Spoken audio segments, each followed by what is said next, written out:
قال الله تعالى في القرآن الكريم: أعوذ بالله من الشيطان الرجيم.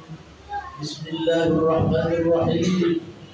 يا أيها الذين آمنوا كتب عليكم الصيام كما كتب على الذين من قبلكم لعلكم تتقون. Kaum muslimin yang dirahmati Allah Subhanahu wa taala. Terlebih dahulu khatib berwasiat kepada diri khatib sendiri dan kepada seluruh hadirin yang ada pada siang hari ini. Marilah kita berusaha untuk meningkatkan kualitas iman dan takwa kita kepada Allah Subhanahu wa taala dengan sebenar-benarnya takwa, yaitu melaksanakan segala perintahnya dan meninggalkan segala larangannya. Kemudian wasiat yang kedua adalah marilah kita jaga jangan sampai kita meninggal dunia sebelum menjadi muslim yang sejati. Wala tamutunna illa wa antum muslimun. Hadirin sekalian, judul khutbah hari ini adalah menyambut bulan suci Ramadan. Beberapa pekan lagi bulan Ramadan akan segera kita masuki. Ramadan adalah merupakan tamu agung yang tentunya kita sebagai muslim sudah seharusnya kembali kita sambut dengan gembira, karena insya Allah kesempatan menikmati ibadah Ramadan kembali kita peroleh dengan sebaik-baiknya. Target utama kita dari ibadah Ramadan adalah semakin mantapnya ketakwaan kita kepada Allah Subhanahu wa taala sebagaimana firman-Nya, A'udzu billahi minasyaitonir rajim. Bismillahirrahmanirrahim. Ya ayyuhalladzina amanu kutiba 'alaikumus syiyam kama kutiba 'alal ladzina min qablikum la'allakum tattaqun. Wahai orang-orang yang beriman, diwajibkan atas kamu berpuasa sebagaimana diwajibkan atas orang-orang sebelum kamu agar kamu bertakwa.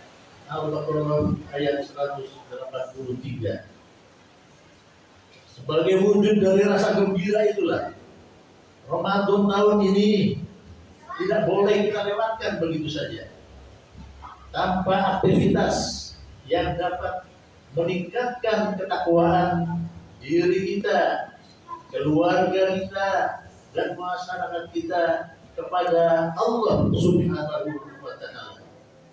Maka persiapan-persiapan ke arah itu sudah seharusnya kita lakukan dari sekarang secara pribadi maupun bersama-sama.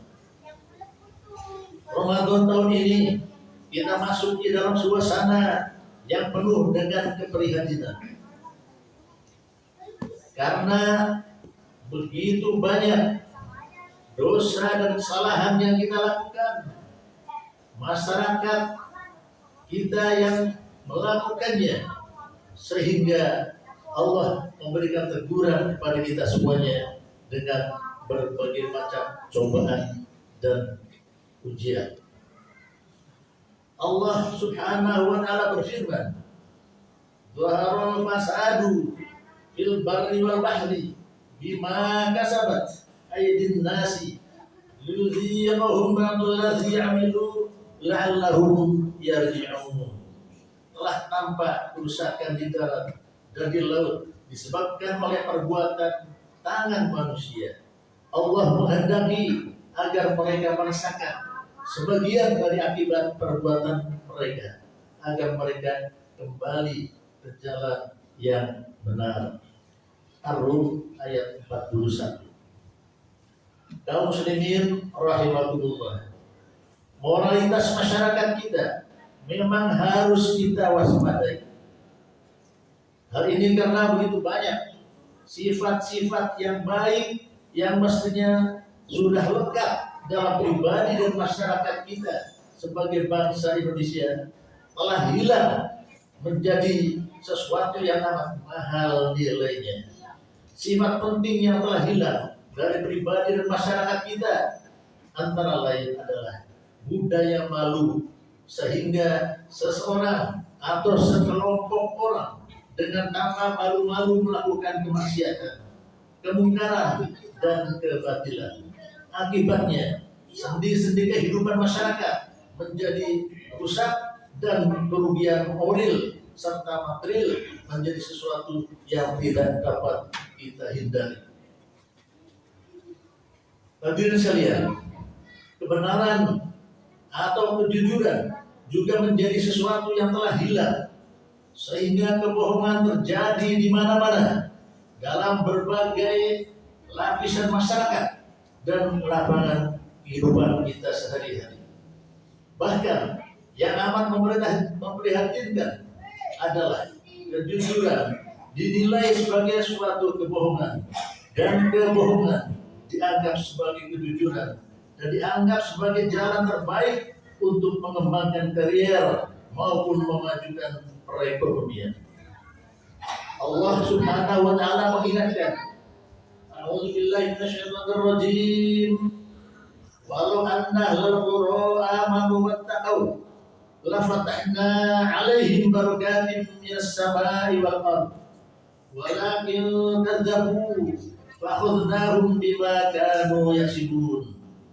Dan sekiranya penduduk negeri beriman dan bertakwa, pasti kami akan melimpahkan kepada mereka berkah dari langit dan dari bumi. Tetapi ternyata mereka mendustakan ayat-ayat kami, maka kami siksa mereka sesuai dengan apa yang telah mereka kerjakan. Surat Al-A'raf ayat 96. Sidang Jumat, hadirin yang berbahagia, untuk mencapai hasil yang maksimal dari ibadah Ramadan kita nanti, ada banyak beberapa program dan memerlukan persiapan kita yang matang. Terutama adalah tarhib atau menyambut datangnya bulan suci Ramadan dengan mengkondisikan diri kita, keluarga kita, masyarakat kita untuk menyambut dan mengisi bulan suci Ramadan yang baru dengan berbagai aktivitas yang dapat memantapkan ketakwaan kita kepada Allah Subhanahu wa taala. Beberapa hal yang harus dilakukan, yaitu pertama, menjaga kondisi fisik agar tetap sehat, sehingga ibadah Ramadan seperti ibadah puasa, tarawih, tilawah, dan lain-lain dapat kita laksanakan dengan sebaik-baiknya. Insya Allah kita akan berpuasa dan kita akan tarawih, dan kita berpesan semuanya, berpesan kepada keluarga kita agar jangan sampai meninggalkan ibadah puasa dan tarawih penuh 1 bulan, jangan sampai tertinggal 1 hari pun. Kemudian yang kedua, mengingat atau mengkaji kembali fikih yang berkaitan dengan ibadah Ramadan, sehingga pelaksanaannya bisa berjalan dengan baik, karena kita berpuasa didasari dengan pemahaman ilmunya tentang ibadah puasa. Kemudian yang ketiga, segera membayar atau mengqadha puasa yang dengan sebab-sebab tertentu tidak bisa kita laksanakan pada Ramadan tahun lalu, itu pun bila kita belum membayarnya.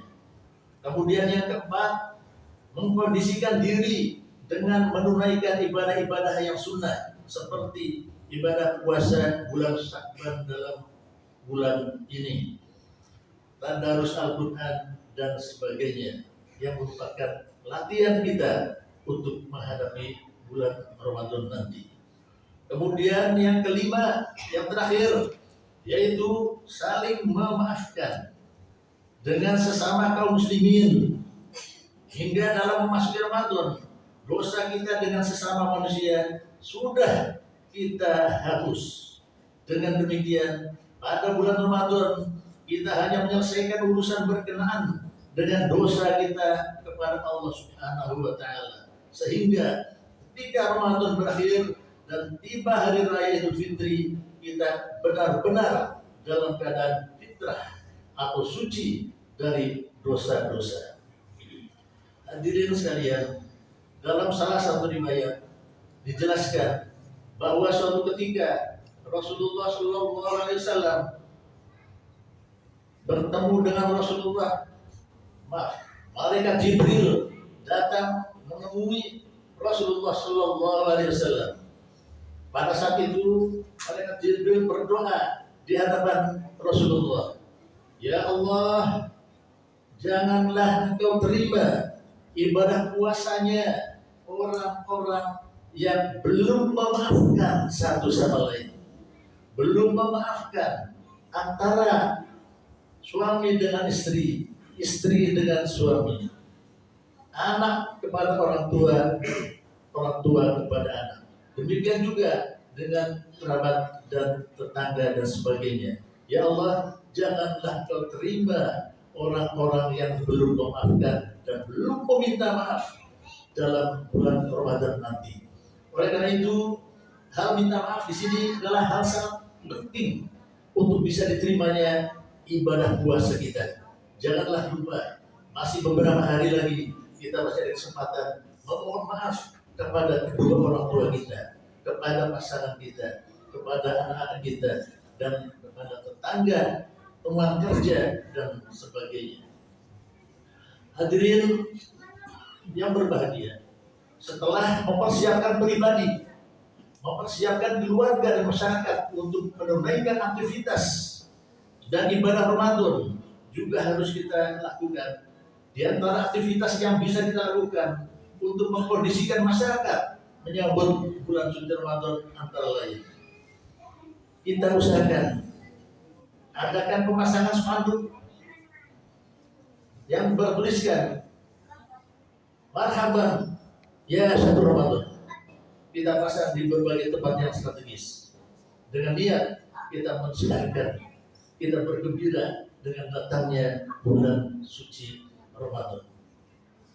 Kemudian kita menyelenggarakan aktivitas lainnya, yaitu adakan tabligh akbar, membentuk panitia kegiatan Ramadan di setiap masjid, musola-musola, dan kerohanian Islam, di kantor-kantor, di kampus-kampus, maupun di tempat-tempat lain.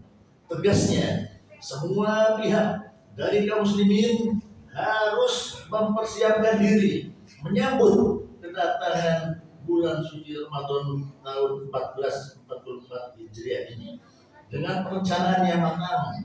Untuk itu mutlak keharusan pembentukan panitia kegiatan Ramadan agar aktivitas Ramadan kita bisa dilaksanakan dengan sebaik-baiknya. Demikian khutbah singkat ini, semoga bermanfaat. Barakallahu li wa lakum bil Qur'anil Karim wa nafa'ani wa iyyakum bima fihi min al-ayati wa dzikril hakim. Wa taqabbalallahu minni wa minkum tilawatahu innahu was-sami'ul alim. Wastaghfiruhu innahu huwal ghafurur rahim.